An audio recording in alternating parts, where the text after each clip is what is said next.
Welcome to Emotions and Eating with Nicola-beer.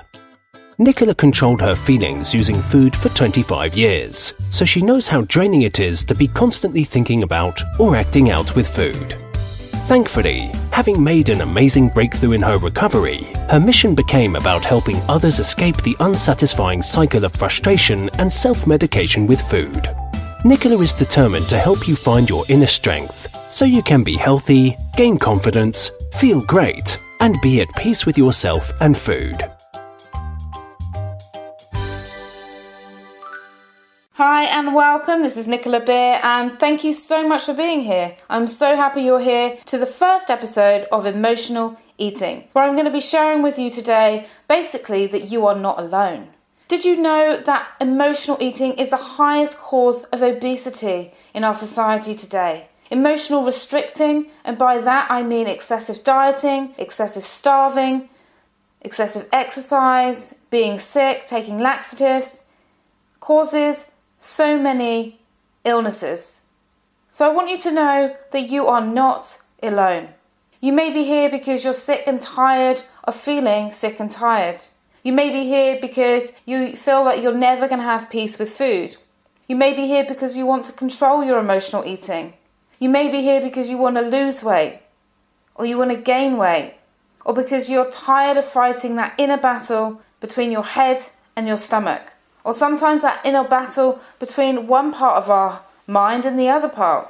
The part that says don't eat it, and the part that says eat it all up.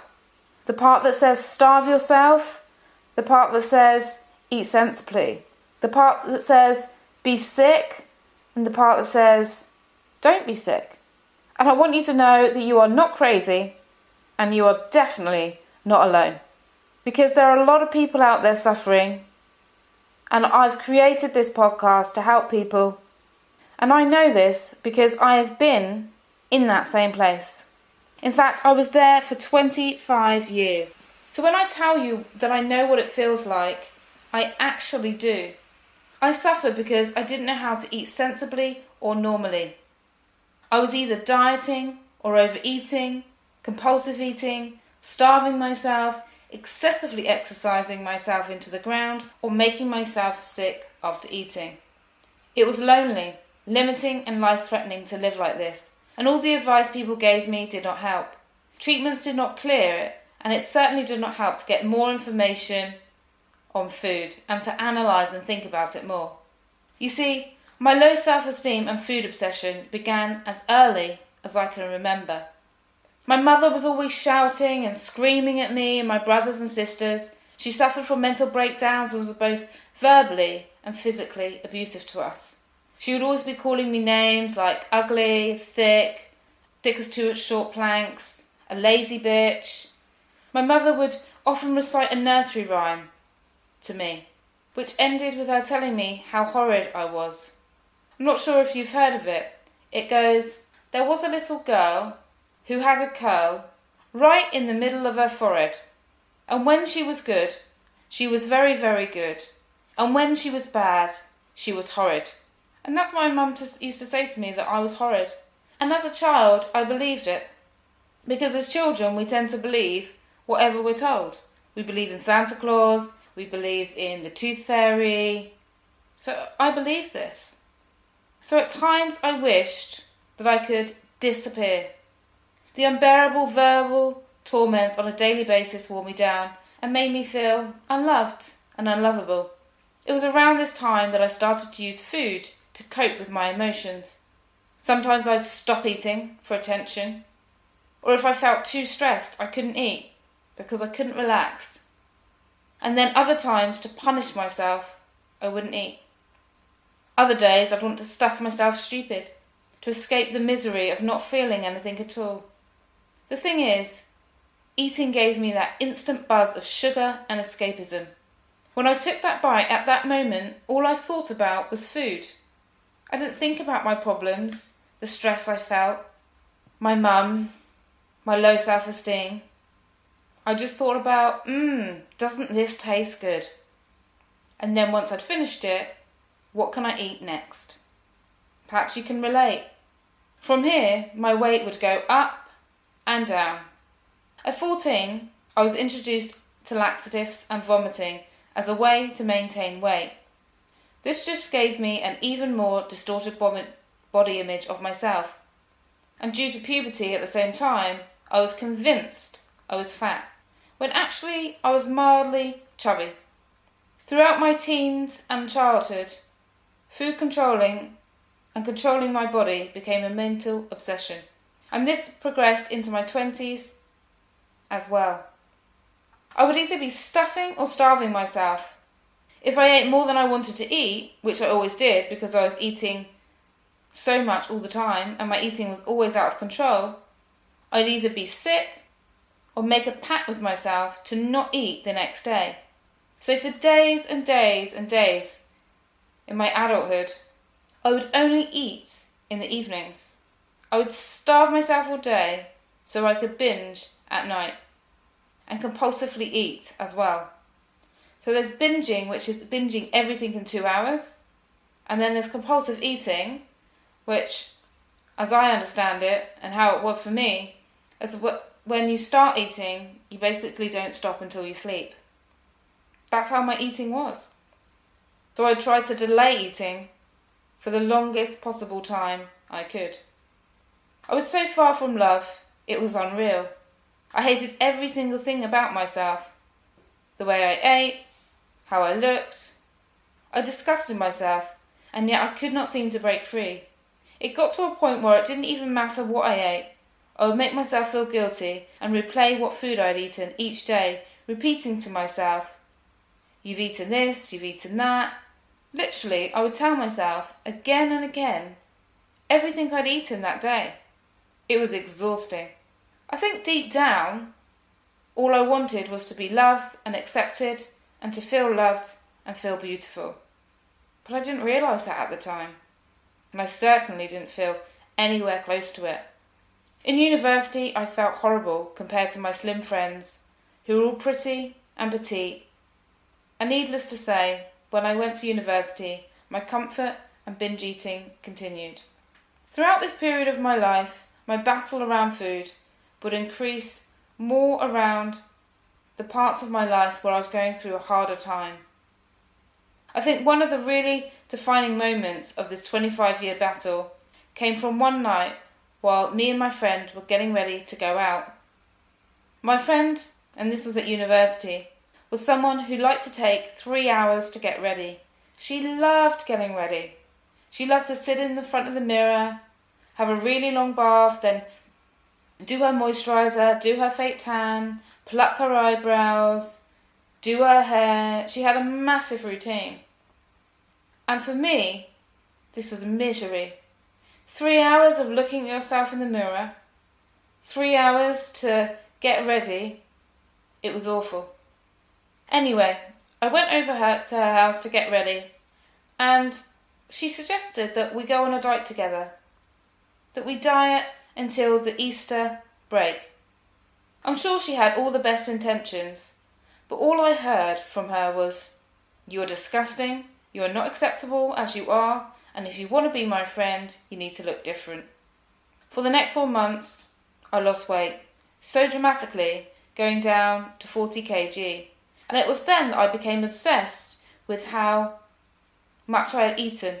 In fact, I only felt happy if I'd eaten hardly anything that day. The love I had for myself was linked to how much or little I had eaten. If I didn't eat much, I felt great. If I ate too much, I felt angry and made a vow to eat less the next day. No matter what happened that day, no matter how stressed I was, how things were, I hadn't eaten much. It was like a sense of achievement. I was trapped in this addictive cycle, but I just couldn't see it at the time.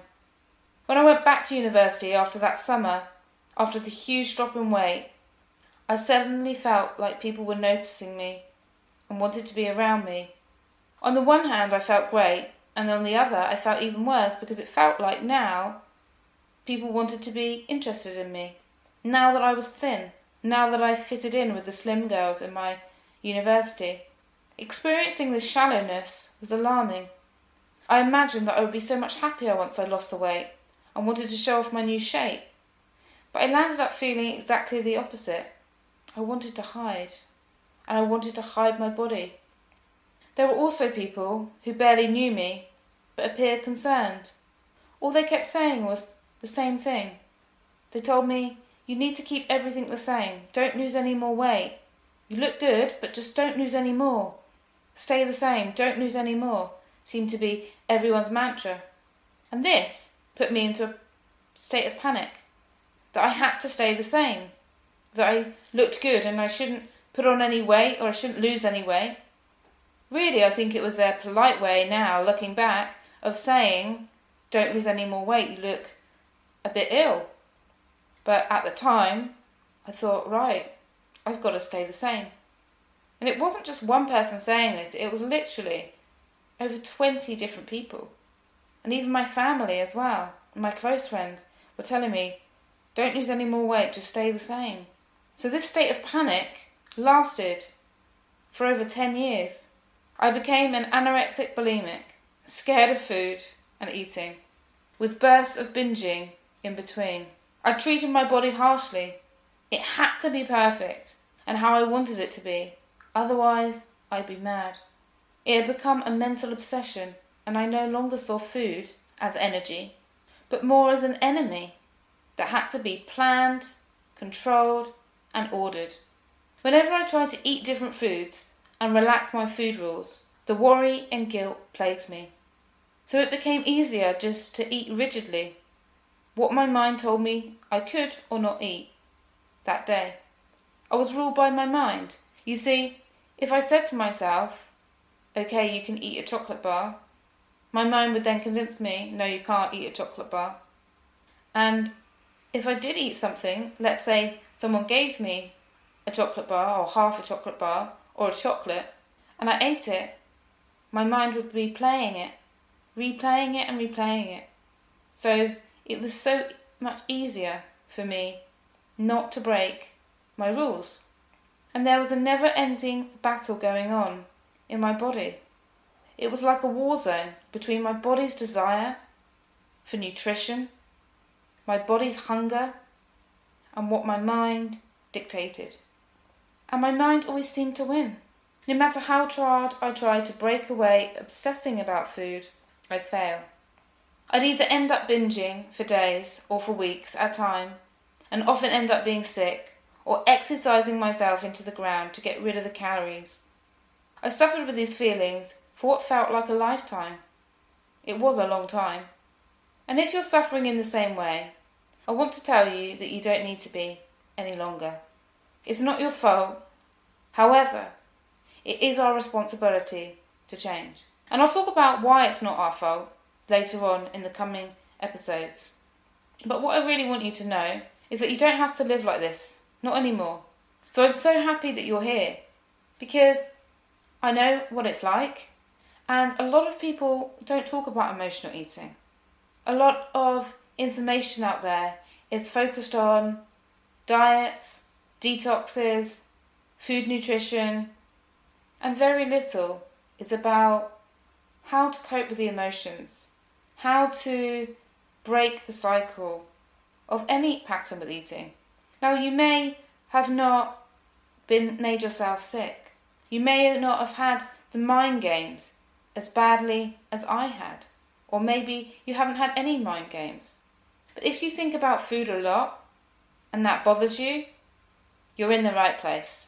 And if you eat more than you want to eat and you want to change that, you're in the right place. And if you know or love someone and you feel that they are emotionally eating and you want to understand them and you want to understand the steps and how to help them, you're in the right place. Thank you so much for joining me in episode 1. I'm so excited for what I'm going to be sharing with you over the coming days and weeks, because we can discover together a better way for you to enjoy your life that's not related to punishing yourself with food, or using food to fix your emotions, or using food as a way to try and control your life because you can't control other parts of your life. Stay tuned for the next episode. From my heart to yours, all I want you to know in this episode is that you are not alone, and you're definitely not